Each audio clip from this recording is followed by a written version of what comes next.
Managers with a technical background can be very analytical when it comes to making decisions.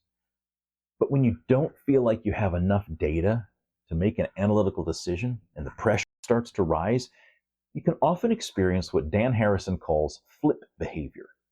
Abandoning your analytical strength, you can flip under pressure to rely completely on intuition.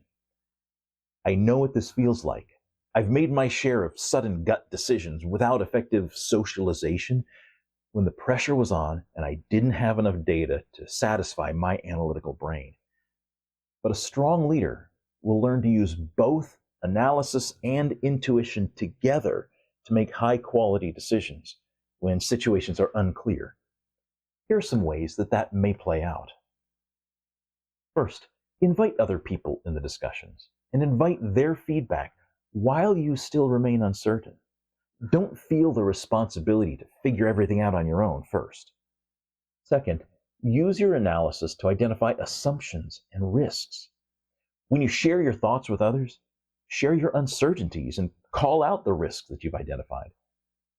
Third, recognize which decisions are more reversible than others.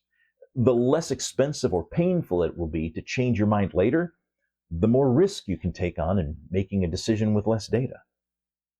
Fourth, when you feel the need to gather more data, consider what it would take to change your decision. Be honest about how likely it is that what you learn would be significant enough to change your mind.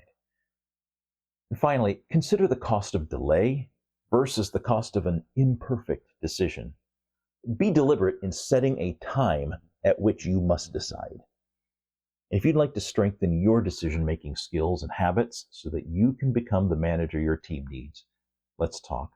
Visit stevedwyer.com/talk to start the conversation.